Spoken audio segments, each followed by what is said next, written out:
Oui, elle est belle la France, hein. Ciao. Non, tranquille, laisse-le. C'est lui, il va. Elle est à l'intérieur. On va où?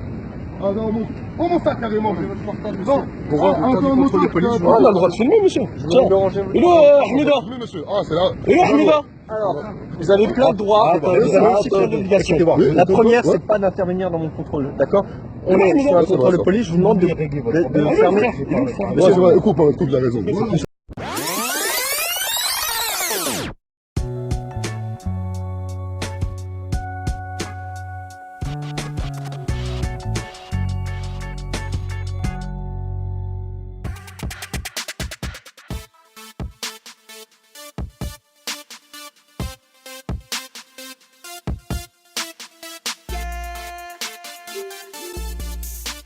Pas de quartier et pour la première fois à Aulnay-sous-Bois, c'est ici qu'Adama Traoré, habitant de la cité des 3000, a commencé sa lutte il y a un an.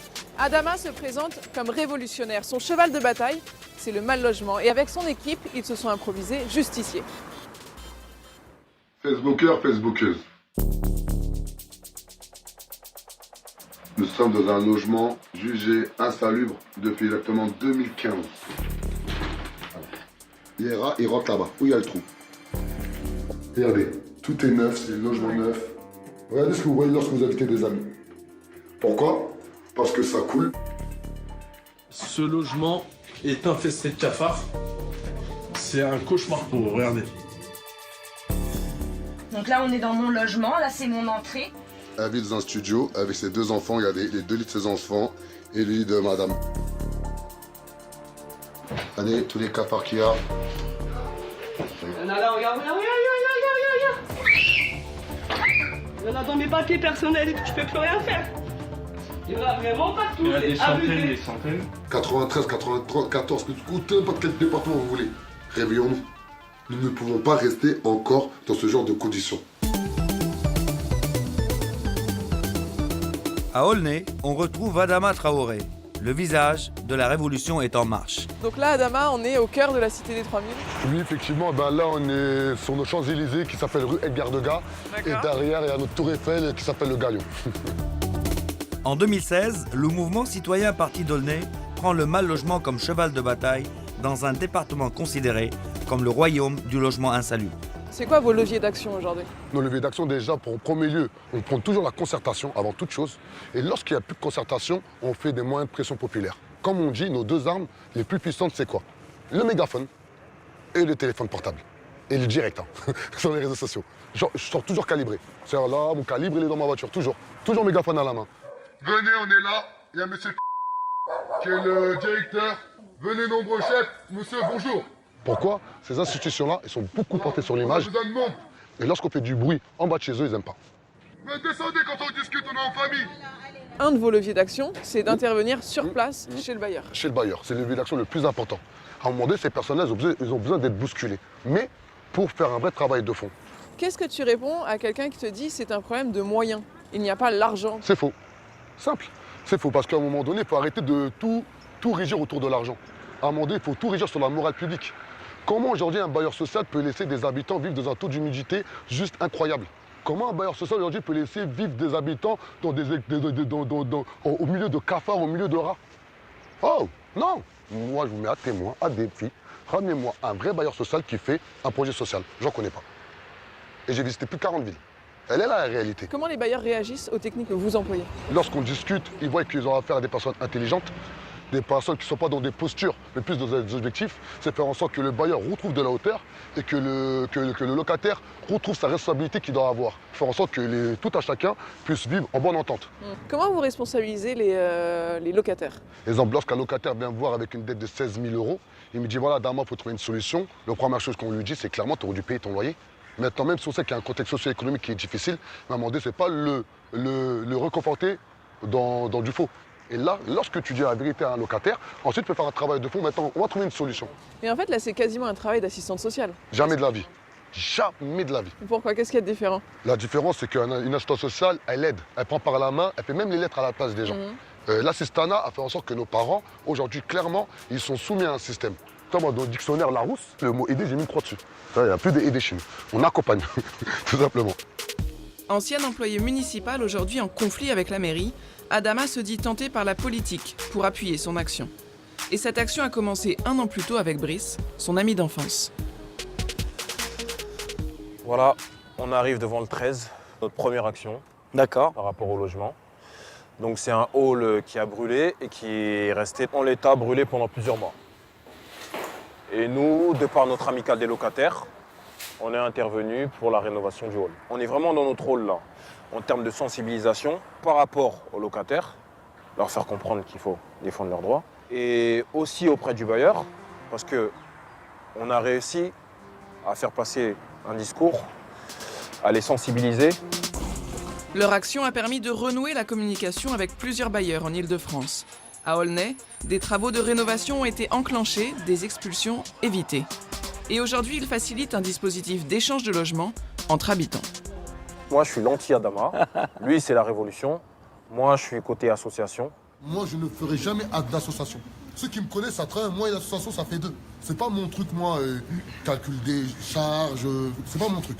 Le truc, c'est vraiment Brice Penguet. Et déblayer un petit peu le terrain avec des actions. Et à partir du moment où on réussit à avoir des interlocuteurs en face qui sont un peu réceptifs, avec qui on peut monter des projets, bah moi, je reprends en fait le sujet. Et on porte ça côté associatif. On est complémentaires non seulement en termes d'action, mais aussi en termes de personnalité, Adama et moi. Et donc du coup, comment vous choisissez quel cas vous voulez défendre ou pas? C'est pas on accepte ou on n'accepte pas, c'est on peut ou on peut pas. En fonction de où on en est au niveau de la procédure, en fonction de la personne aussi, enfin le dossier en soi en fait. On travaille autour de 3 axes qui sont le civisme, l'insertion, la prévention. Donc c'est une sensibilisation au devoir. Une sensibilisation aux devoirs et aussi aux droits. Ce qu'on a imaginé pour l'instant sur les devoirs principalement, c'est apprendre à respecter l'endroit où on vit. S'approprier l'extérieur comme leur intérieur et c'est aussi arrêter de croire que tout doit être fait par le bailleur.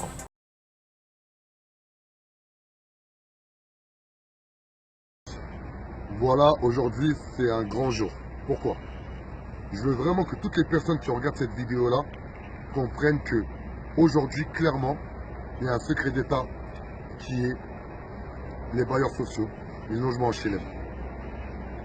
Là, nous sommes en direction avec Mohamed Matoub, Oumar Ndiaye qui est derrière la caméra, en direction de Strasbourg, où se tient le congrès annuel de l'Union sociale pour l'habitat.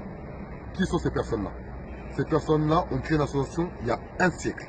Et leur but était de créer l'accessibilité à la propriété. Nous sommes en 2017. Regardez autour de vous. Regardez dans votre environnement. Et bien c'est ce qu'on vit. Comment se fait-il qu'aujourd'hui, les bailleurs sociaux qui sont là à Strasbourg, 720 bailleurs sociaux qui pèsent exactement 161 milliards. 78e édition du congrès de l'Union sociale pour l'habitat s'est tenue les 26, 27 et 28 septembre 2017 à Strasbourg. Un rendez-vous annuel au cours duquel organismes HLM, élus, professionnels de l'habitat, industriels et médias se retrouvent pour échanger autour de la politique du logement et de l'habitat social. Et un rendez-vous évidemment incontournable pour le groupe Caisse des dépôts, financeur majeur du logement social. En effet, un logement sur 3, construit en France, est financé par un prêt sur fonds d'épargne de la Caisse des dépôts. Jean-Louis Dumont, président de l'Union sociale pour l'habitat, et Pierre-René Lemas, directeur général du groupe Caisse des dépôts, reviennent sur les enjeux du logement social dans notre pays. Le premier enjeu, c'est de poursuivre cette belle et très grande histoire à partir des fonds d'épargne que gère la Caisse des dépôts et consignations. Nous avons donc une longue histoire. Nous savons ensemble innover. Ce que l'on peut attendre, c'est que ces fonds d'épargne continuent à être centralisés, que le travail de la Caisse se poursuive avec les besoins d'aujourd'hui, sinon de demain. Et donc on sait que l'expérience, le professionnalisme, les valeurs qui fondent la Caisse sont les gages d'une réussite demain. Le logement social, on en connaît exactement les besoins, ce que nous devons construire, ce que nous devons réhabiliter. Et donc, nous souhaitons poursuivre cette tâche au service de la République. Aujourd'hui, il y a un congrès qui va se passer du 26 au 28. Nous, ce qu'on déplore aussi, c'est que les populations issues de l'immigration ne sont même pas représentées, ni dans les conseils d'administration des bailleurs sociaux, ni dans les instances représentatives des locataires. Et quand on ose se présenter, créer nos associations de locataires, là tout de suite on nous met des bâtons dans les roues, alors qu'il ne faut pas oublier que 80% des habitants des bailleurs sociaux, des HLM, sont des gens issus de l'immigration. C'est-à-dire, pour faire très court, on accepte nos loyers, mais on n'accepte pas nos paroles. Il y a un impératif majeur en France qui est l'impératif de la construction, l'impératif de la réhabilitation, et que je crois que c'est un impératif partagé par tout le monde, et notamment par le mouvement HLM. Et la Caisse des dépôts, son rôle depuis toujours, c'est d'accompagner ce mouvement-là. On l'a fait avec nos gammes de prêts, on l'a fait en mobilisant les financements du fonds d'épargne. On doit continuer à le faire d'une manière énergique, innovante, et en étant toujours à l'écoute du monde du logement.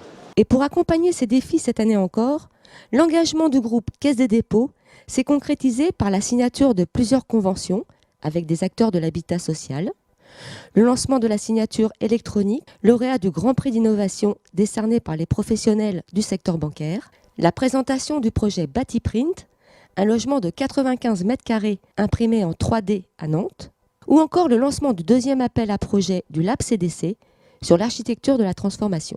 Comment ça se fait aujourd'hui, on est en France, on essaie juste d'aller dans la communauté et tout ça par les HLM, on habite dans les HLM.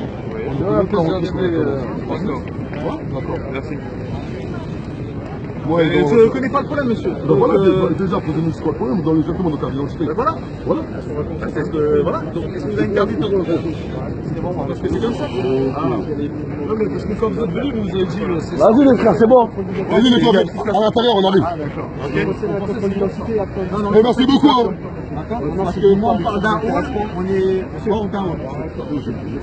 On parle. Ça vous intéresse pas, vous posez des questions, vous répondez. Alors, vous ayez au moins l'obligeance. Ayez au moins l'obligeance. Vous avez une caisse d'identité, monsieur, s'il vous plaît. Mais déjà donné. Mais on va rester. Vous n'allez pas pouvoir. Exactement. Vous allez faire là. On parle, vous n'écoutez pas. Oui, je sais, j'attire votre attention. Tranquille. Quelqu'un a pris l'identité, monsieur. Ah, le passeport. Exactement. Je m'adresse à vous. Je m'adresse à vous, ne n'écoutez pas. J'attire votre attention. Je vais les faire quoi? Présentez une pièce d'identité. On va chercher, vous allez avec mon collègue.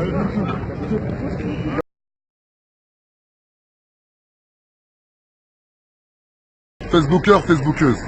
Voilà, là on est à Strasbourg. On est devant le congrès annuel de l'Union sociale pour l'habitat.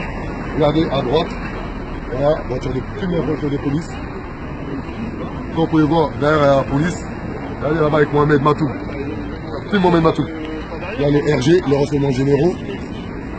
Voilà, et on se dit être en France.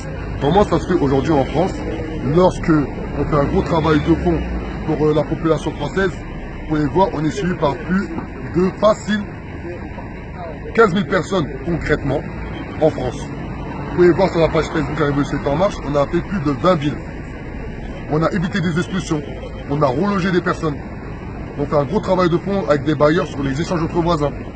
On est légitime à rentrer dans ce congrès.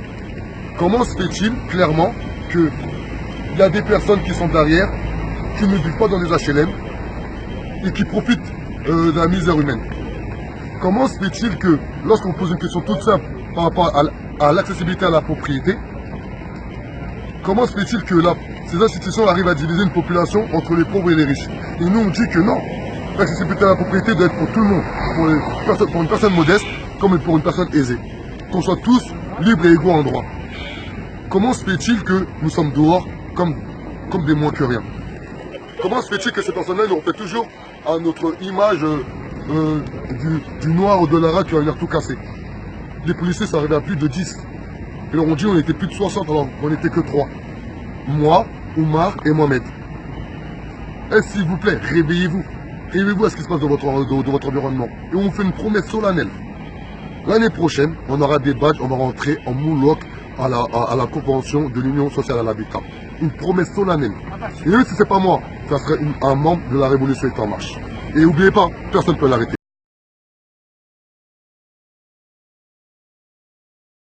Là, il y a quelques instants, on nous a bloqué l'accès pour entrer à l'Union sociale à l'habitat, au congrès. On n'a pas voulu nous laisser rentrer parce qu'on n'était pas désirable. On a, par une ruse qu'on va pas dire maintenant devant tout le monde, on a réussi à avoir nos badges. Et ça, l'Union sociale Habitat, c'est pas grâce à l'Union sociale. Et pour finir, est-ce que vous vous rendez compte, est-ce que vous vous rendez compte, juste pour faire valoir les droits de beaucoup de locataires qui nous suivent, de beaucoup de locataires qui ont envie de pouvoir exprimer leur mécontentement par rapport à un service qui n'est pas rendu, par rapport à des prestations ou des charges qu'on paye, eh ben, on n'arrive même pas à pouvoir rentrer dans un congrès qui accueille près de 18 000 personnes. Franchement. La révolution est en marche. Ah, on a Personne ne pourra nous arrêter.